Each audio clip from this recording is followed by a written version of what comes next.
прочитал очередную новость о проблемах парковки в Краснодаре.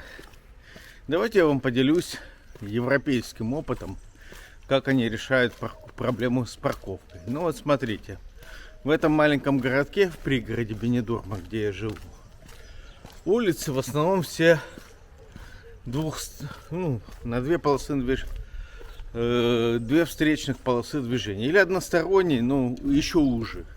Исторически сложилось, что вот такие узкие улицы, потому что это старый городок. В самом Бенедорме шире, но не намного шире. И я не видел нигде там пробок. Что делают? Тут, кстати, люди живут в частных домах. Вот все заселено вдоль моря. На десятки километров один к другому домику. Домики на земельных участках. Тут здесь одноэтажная застройка. Но простое решение. Рядом железнодорожной станции построили бесплатные громадные парковки. Просто громадные, на 1000 машин. И жителей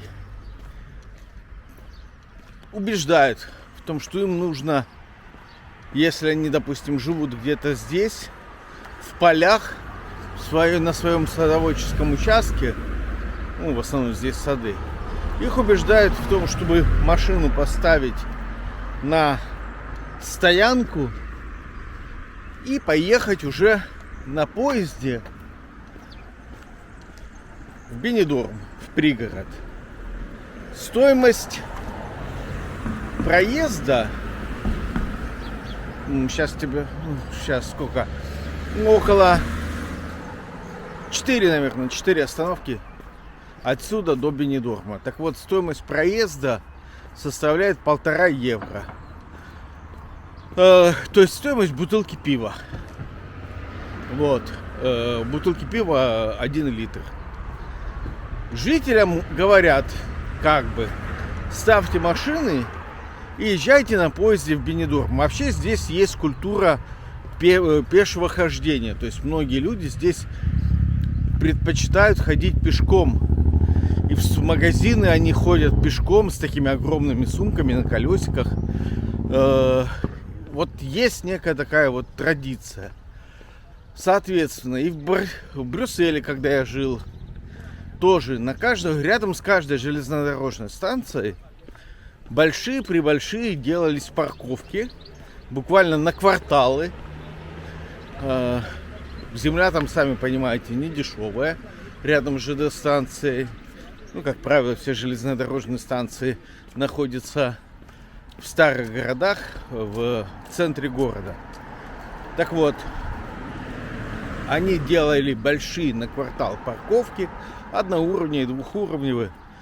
И жителям дешевле и проще было бросить машину свою в пригороде Брюсселя, доехать на поезде до Брюсселя, там перемещаться пешком или на общественном транспорте, и потом возвращаться, садиться на свою машину и уже от этой же станции ехать куда им нравится, куда им нужно, к себе домой, может быть, где-нибудь на свою частную усадьбу. Вот как понуждают. Здесь то же самое. Вот, ребят, вон она, парковка. Не очень хорошо видно, но поверьте мне, вот она начинается вот оттуда, вот где те домики, идет вдоль всего этого места вот до сюда. То есть это все огромная парковка на расстоянии 1 квартала, бесплатная. А от нее дойти до железнодорожной станции буквально квартал. Сейчас станцию будут переносить, чтобы сделать удобнее жителям вот этого соседнего населенного пункта. То есть одна станция будет на 2 населенных пункта. И там перед открытием станции, уже сделали огромную парковку тоже на квартал. Чтобы все желающие... Причем эта станция железнодорожная, она... Вон она, по прямой видимости отсюда квартал. То есть это все близко. Желающий может спокойно запарковаться, никто не собирается ставить эти все парковки на счетчик. В Барселоне куча всяких тарифных зон, где можно парковаться, где нельзя парковаться, где можно только местным жителям, где можно только почетным, по нечетным. Но за 2 года жизни в Барселоне я убедился, что мне проще всего перемещаться там на поезде, иногда на автобусе, и потом я пересаживался иногда на беру в аренду электросамокат, или можно взять скутер, ну, в смысле, электровелосипед. Вот, все правильно выразился. Хотя вы можете арендовать и, значит, в Барселоне в этом плане очень много всего разного. Есть электросамокаты в аренду, есть электровелосипеды в аренду, а можно арендовать мотороллер в аренду, обычный бензиновый мотороллер. И это все конкурентное, несколько разных фирм, с десяток, наверное, фирм, которые предоставляют вот эти вот услуги. То есть ты доехал до Барселоны, потом пересел на что-то арендованное, быстро доехал до необходимого тебе места, и все. И твоя проблема решена. Таким образом, за счет качественного общественного транспорта с кондиционером, с отоплением, которого ходит в достаточном количестве, решается проблема узости и переполненности дорожной сети. Рано или поздно Краснодару придется прийти к общемировому подходу о том, что, ну, смотрите, парковки по сути занимают часть дороги. Значит, нужно делать таким образом, чтобы машины парковались либо вне дорожной сети, то есть сделать какие-то подземные парковки, надземные парковки отдельные, и это должно быть выгодно. Либо чтобы эти машины оставались вне города, не приезжали, а в город приезжали только люди. Я думаю, что можно пойти по пути Барселоны и делать перехватывающие парковки например, в Афипском, где там в Энеме, еще лучше, там железная дорога, ну, в Афипском тоже есть. В Афипском, в Энеме, в Горячем Ключе, давайте подумаем, где, в каком-нибудь Лорисе. И, конечно, должен быть качественный общественный транспорт, то есть автобусы, которые ходят часто, которые доступны по цене. По сути, жителю Краснодарского края должно быть выгоднее и дешевле бросить машину на перехватывающей парковке и поехать на, допустим, автобусе или поезде, чем ехать в город, искать неизвестно где парковочное место и там парковаться. Хотя и в Барселоне, даже вот в маленьком этом городке, где я живу, в Алтее, есть инспектора, которые ходят и внимательно смотрят, кто как припаркован. Если ты припаркован без оплаты, тебе прилетит штраф, и приличный штраф. Почему таким образом нельзя пойти к Краснодару, я не понимаю. Можно ведь нанять людей, которые будут ходить и проверять вот эти все автомобили, которые закрывают свои номера листиками. Если это экономически выгодно в маленьком вот этом городке, значит точно экономически выгодно будет и в Краснодаре.